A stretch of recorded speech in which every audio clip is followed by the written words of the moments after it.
ইলাহা ইল্লাল্লাহ। এজন্য আমরা যে কোনো পাপই করি না কেন, পাপ হয়েই যেতে পারে, আশা হারানোর কারণ নাই। Never lose hope, never give up. মুমিন কখনো আশা হারায় না, মুমিন কখনো নিরাশ হয় না। মুমিনের আশা ভরসা একটা সত্তার উপরে। চিৎকার করে বলতে হবে, তিনি কে? আল্লাহ। এজন্য পাপ হওয়ার সাথে সাথে আমরা তওবা করব কার কাছে? শয়তান আল্লাহরে বলল, মাবুদ এত জান্নাত বানিয়ে কি লাভ? আপনার একটা বান্দারও জান্নাতে ঢুকাতে পারবেন না। আমারে বানিয়েছেন জাহান্নামী, আমি আমার সর্বোচ্চ চেষ্টা দিয়ে আপনার সবগুলা বান্দারে জামাতে জাহান্নামে নিয়ে একসাথে ঢুকবো। পারলে জাহান্নাম আরো কয়েকটা বাড়িয়ে বানান।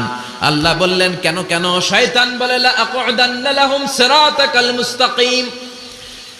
আপনার বান্দা জামাতে নামাজ পড়তে যেতে চাইবে, ওখান থেকে ধোকার ওয়াসওয়াসা দিয়ে আমি গানের কনসার্টে নিয়ে যাব। তাফসির মাহফিলে কোরআন শুনতে যেতে চাইবে, ধোকা দিয়ে আমি মদের আড্ডাখানায় নিয়ে যাব। ওয়ালা তাজিদু আকসারাহুম শাকিরিন। একটারেও জান্নাতে ঢুকাতে পারবেন না। চ্যালেঞ্জ দিলাম। আল্লাহ বলল, শয়তান তুই আমারে চ্যালেঞ্জ দেস? আমি তো সব রাজার বড় রাজা, মহারাজা। আমার সাথে তো কেউ চ্যালেঞ্জ দিয়ে টিকতে পারে না। চিল্লা এখন ঠিক কিনা? শয়তান তুই চ্যালেঞ্জ দিলি, আমিও তোর চ্যালেঞ্জ নিলাম। ওয়া ইজ্জতি ওয়া জালালি ওয়া ইরতিফাই মাকানি। আমার ইজ্জতের কসম, আমার জালালিয়াতের কসম, আমার মহানত্বের কসম, আমার ক্ষমতা আর দাপটের কসম, আজীবন আমার বান্দা গুনাহ করবে, পাপ করবে, অন্যায় করবে, কোন এক তাফসির মাহফিলে এসে চোখের পানি ছেড়ে যখন ক্ষমা চাইবে, আমি জীবনের সব গুনাহ মাফ করে দেব। আমি আমার বান্দার জীবনের সব গুনাহ মাফ করে দিয়ে জান্নাতে ঢুকায় দেব। তখন তুই কি করবি? লাগফিরান্না লাহুম মা দামু ইস্তাগফিরুনি। যতক্ষণ আমার বান্দা আমার কাছে ক্ষমা চাইবে, আমি আমার বান্দার জীবনের সব গুনাহ মাফ করে দেব। সুবহানাল্লাহ পড়ে।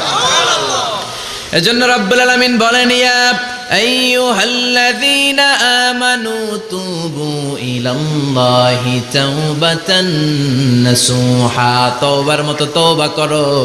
তওবার মতো তওবা করলে যত বড় অন্যায় হোক, পাপ হোক, গুনাহ হোক, সব গুনাহ মাফ করে দিতে পারে কে? আল্লাহ। সাইয়েদনা আদম আলাইহিস সালাম ভুল করলেন, শত শত বছর কাঁদলেন। আল্লাহ বললেন, ও আদম, কিছু বাক্য তোমারে শিখিয়ে দে, এই বাক্য দিয়ে তুমি আমার কাছে তওবা করো, তোমার তওবা কবুল করে নেব। সাইয়েদনা আদম বললেন, রব্বানা, পড়েন, রব্বানা যালামনা আনফুসানা ওয়া ইল্লাম তাগফির লানা ওয়া তারহামনা লানাকুনান্না মিনাল খাসিরিন। ও আল্লাহ, আমি জুলুম করেছি নফসের উপর, ভুল করেছি, অন্যায় করেছি, অপরাধ করেছি। আপনি যদি ক্ষমা না করেন আমি শেষ হয়ে যাব। লানাকুনান্না মিনাল খাসিরিন, আমি ক্ষতিগ্রস্তদের মধ্যে শামিল হয়ে যাব। ঠিক কি না? এই আয়াত দিয়ে, এই দোয়া দিয়ে যখন সাইয়েদনা আদম তাওবা করলেন, মুহূর্তেই তাওবা কবুল করে নিয়েছে কে? আল্লাহ। আমরাও যদি পাপ করি, অন্যায় করি, আমাদেরও পাপগুলো মোচন করার একজন আছে না নাই? তিনি গাফিরিয যাম কাবিলিত তাওব। ওনার কাজই হচ্ছে গুনাহ মাফ করা। শয়তানের কাজ ওয়াসওয়াসা দেওয়া, আমাদের কাজ পাপ করা, ওনার কাজ মাফ করা। আল্লাহ ডেকে বলে, গোলাম তোরা যদি পাপ না করতি আর বারবার মাফ না চাইতি, তাহলে তোদেরকে ধ্বংস করে দিয়ে জমিনের বুকে এমন একটা জাতি আমি বানাতাম যারা পাপ করতো আর মাফ চাইতো, আর আমি মাফ করতাম। সুবহানাল্লাহ পড়েন। মাফ করতে আল্লাহর বড্ড ভাল লাগে, চোখের পানি দেখতে আল্লাহর বড্ড ভাল লাগে। কায়মনো বাক্যে কেউ দোয়া করছে, এই দৃশ্য দেখতে আল্লাহর ভালো লাগে। চিল্লায় বলেন সুবহানাল্লাহ। এজন্য পাপ আমাদের যত বড় হোক, আমাদের জন্য মাফ আছে না নাই? এজন্য যত পাপ, যত অন্যায় আমরা করি না কেন, আমাদের এই পাপগুলো, অন্যায়গুলো ক্ষমা করার একজন আছে না নাই? তিনি কে? এজন্য সব সময় তওবা করতে রাজি আছেন তো? প্রতিদিন শত শতবার তওবা করতে রাজি আছেন? প্রতিদিন শত শতবার ইস্তেগফার পড়তে রাজি আছেন? বিশ্বনবী প্রতিদিন 70 বারেরও বেশি ইস্তেগফার করতেন। শুধু টয়লেটে যে মুহূর্তে থাকতেন ওই মুহূর্তে পড়তেন না। টয়লেটে ঢুকার মুহূর্তে বিশ্বনবী ইস্তেগফার পড়তে পারতেন না, তাই টয়লেট থেকে বেরোয়েই তিনি ইস্তেগফার পড়তেন। তিনি পড়তেন গফরানাক। কি পড়তেন? গফরানাক মানে হলো আস্তাগফিরুল্লাহ। গফরানাক মানে কি? গফরানাক মানে আল্লাহ আমি আপনার ক্ষমা চাই, মানে আস্তাগফিরুল্লাহ। আবার বিশ্বনবী বলতেন, মান লাযামাল ইস্তিগফার জাআলাল্লাহু লাহু মিন কুল্লি দিকিন মাখরাজা। যে ব্যক্তি সব সময় ইস্তেগফারের সাথে লেগে থাকে, তাকে সব সময় বিপদ থেকে মুক্তি দিবে কে? আল্লাহ। আমাদের জীবনে বিপদ আছে না নাই? কত ধরনের বিপদ। যে কোনো সময় অসুস্থ হয়ে যেতে পারি, যে কোনো সময় দুর্ঘটনার কবলে পড়তে পারি, যে কোনো সময় গুম হয়ে যেতে পারি। কথা কন, এদেশে গুম টুম নাই মনে হয়, ক্রস ফায়ার নাই, কে কোন সময় গুম, কে কোন সময় নাই, কোনো ঠিক নাই। আল্লাহ বিশ্বনবী বললেন, মান লাজিমাল ইস্তিগফার জাআলাল্লাহু লাহু মিন কুল্লি দিকিন মাখরাজা। সব সময় যে ইস্তিগফারের সাথে আঠার মতো লেগে থাকবে, আল্লাহ তাআলা তাকে বিপদ থেকে সব সময় মুক্তি দান করবেন। সুবহানাল্লাহ পড়েন। 2 নম্বরে বিশ্বনবী বললেন, অমিন কুল্লি হাম্মিন ফারাজা। ওই ব্যক্তিকে রব্বুল আলামিন সব ধরনের দুশ্চিন্তা থেকে মুক্তি দিয়ে দিবেন। আমাদের জীবনে দুশ্চিন্তা আছে না নাই? টেনশন নাই কার কার? হাত তোলেন তো। যে হুজুর আমার কোনো টেনশন নাই। আপনার টেনশন নাই, মাশাআল্লাহ। আমার সাথে দেখা করবেন আলোচনার পর। টেনশন ছাড়া মানুষ আছে? বাসার টেনশন, মরার টেনশন, কবরের টেনশন, ক্যারিয়ারের টেনশন, বিদ্যুৎ বিলের টেনশন, গ্যাসের বিলের টেনশন, বাড়ি ভাড়ার টেনশন আছে না নাই? বিশ্বনবী বললেন, টেনশন ছাড়া মানুষ নাই। সব সময় আঠার মতো যে ইস্তিগফারের সাথে লেগে থাকবে, তাকে টেনশন মুক্ত করে দিবে কে? 3 নাম্বার, ওয়ারযুকহু মিন হাইসু লা ইয়াহতাসিব। এমন জায়গা থেকে আল্লাহ তাআলা রিজিকের ব্যবস্থা করে দিবেন, সে কল্পনাও করতে পারবে না। আমি নিজে এটার প্রমাণ পেয়েছি। অনেক অনেক সময় আমি কল্পনাও করি নাই যে এখান থেকে আমার রিজিকের ব্যবস্থা হতে পারে। এমন পরিমাণে রিজিকের ব্যবস্থা এসেছে, 2 হাতে নিয়েও কুলাতে পারি নাই।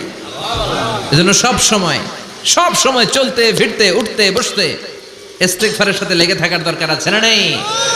আবার বিশ্বনবী বললেন, সদা সর্বদা যারা সব সময় ইস্তিগফার পড়বে, আল্লাহর পক্ষ থেকে কোনো আযাব গজব তাদের উপর পাকড়াও হবে না।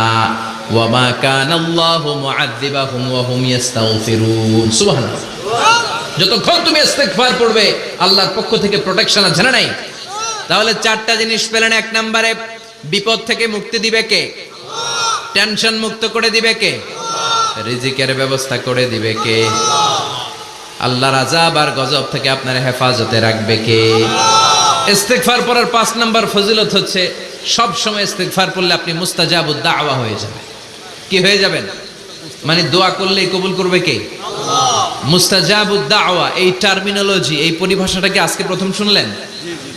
খেয়াল রাখবেন, মুস্তাজাবুদ দাওয়া মানে এমন ব্যক্তি, যেই ব্যক্তি দোয়া করতে দেরি কিন্তু দোয়া কবুল হতে দেরি হয়।